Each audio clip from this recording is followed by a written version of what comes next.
Welcome to Mirage. We got fun and games. I'm not the rock star I used to be, but this map is a beautiful 2v2 map. I think most players playing this map will agree it's quite symmetrical. So we have Strat and Handzy playing as the Americans. Expect shotgunners all around. Versus Thompson, Nagant, and Stakor. The German infantry moving out, mostly dedicated to the entire left half of the map. Holy crap, we just had a unison raid of the German soldiers saying, "Los!" Nice chorus effect there, but this wholehearted effort to obtain the middle, the left, and the far left point, will it be futile or will it go excellently? There's a lot of German bodies there, nicely in a column formation as Handzy comfortably sits back behind those buildings, waiting for the soldiers to move around. There's a grenade straight over that balcony. I hardly saw an explosion there, but regardless, the American troops see that grenade and move out of the way. They are not down and out. The right-hand map is just going to be completely left alone. There could be some sneaking action very later on in the game. Handzy over here on the left-hand side must be feeling an amazing amount of pressure from a double focused assault. But there are squads moving to try and do something on this right-hand side. I don't know what to expect, really, from the Americans. They have so much time to put stuff like that machine gunner down in an awesome position there. That's going to have excellent coverage.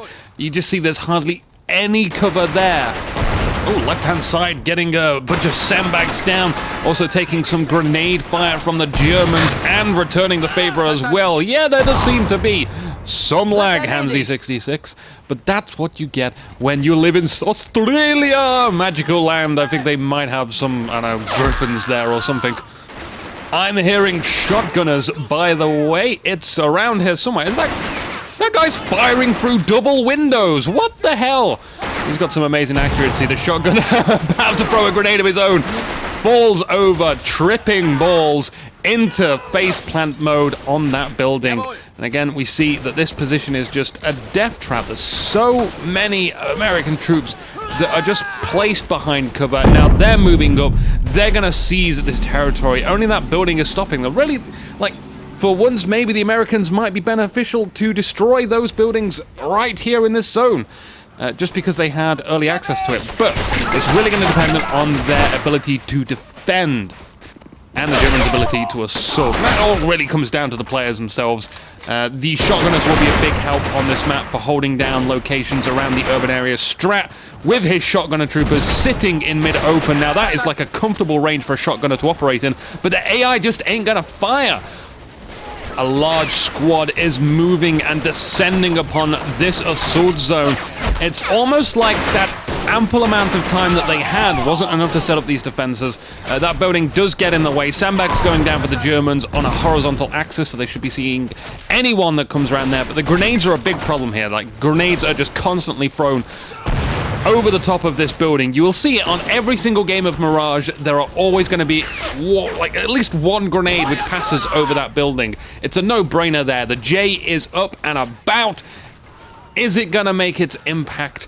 Really, it's just kind of sitting here at the moment. It doesn't have the zones. It needs the infantry support, so let's not go rush into too many things and like hope to make it successful because it's going to take the enemy by surprise. Let's guarantee its safety by bringing in more infantry. And again, we see loads of infantry action on this hyper game and an excellent grenade there by the likes of Thompson, Nagant. They continue to just flurry across the barrels and a complete obliteration of at least 5, 6, possibly 7 guys just around that building trying to take cover.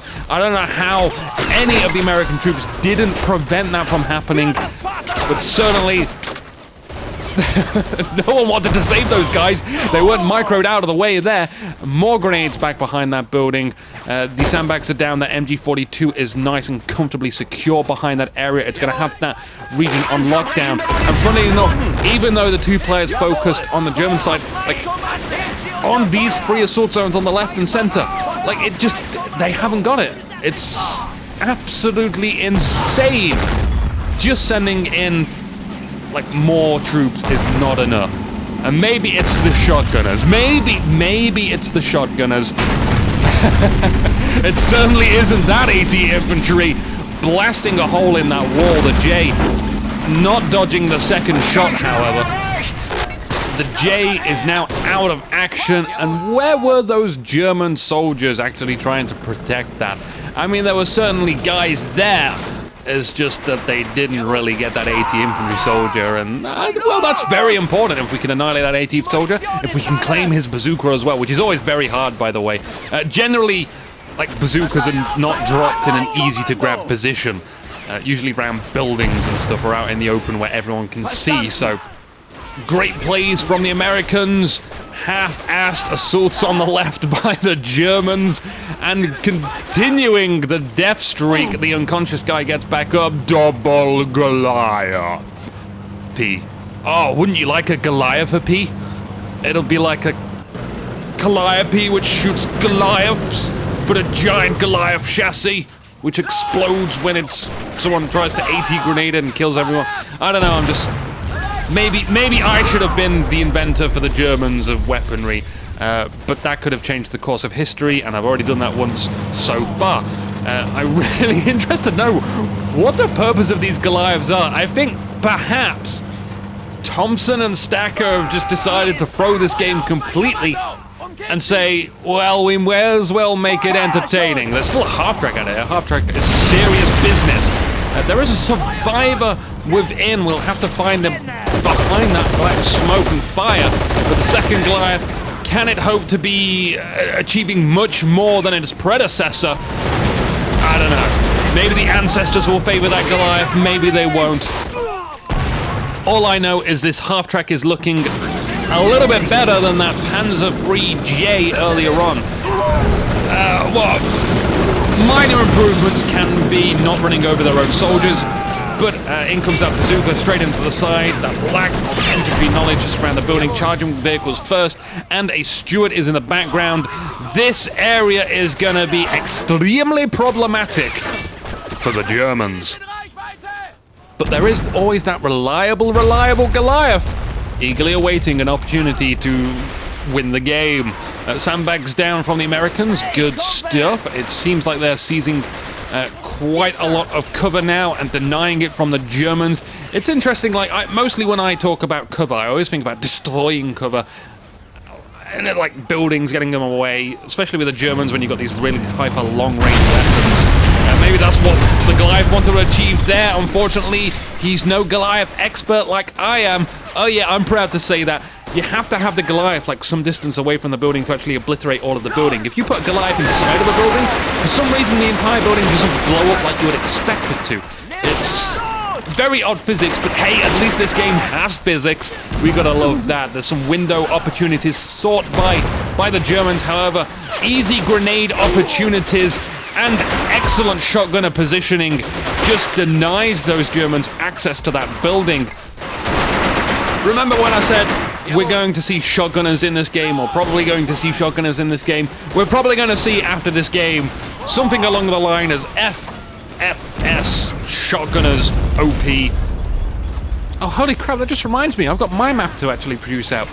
And the tournament league thing, I don't know what's going on with that, but hopefully we can gather some more interest. I know I've been away for quite some time. Holy crap, has the work just piled up. Just like the Stuart tank is piling up the kill count. They can't see these two guys here just yet, though. Ooh. Lucky two survivors get away with their life. 222 incoming to the right-hand side. Perhaps could have seen a great one of these earlier on in the game. That Stuart tank might be moving over to the right-hand side, and the American forces, like, I've not seen anything other than infantry on the right-hand side. There's got to be definite stockpiling of manpower around for them.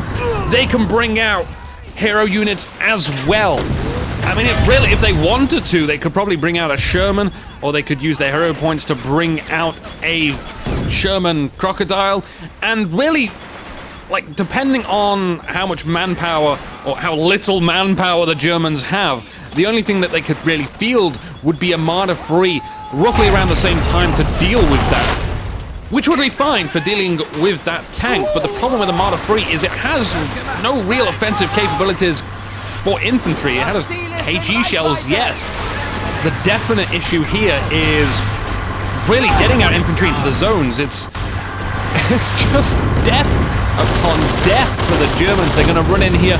They've got loads of troops just huddled around this area, and I'm going to be interested to find out what the result of this play will be. The 222 is hiding behind that building, is trying to shoot that guy behind that goddamn... Yeah, we go, we get him behind those barrels of ale. Now we're going to charge down, try an AT grenade, but it's a very sacrificial assault as all of the infantry... What did I say about the infantry? It's... Oh, we have a survivor. Does he have an AT grenade, though? I think not, he doesn't.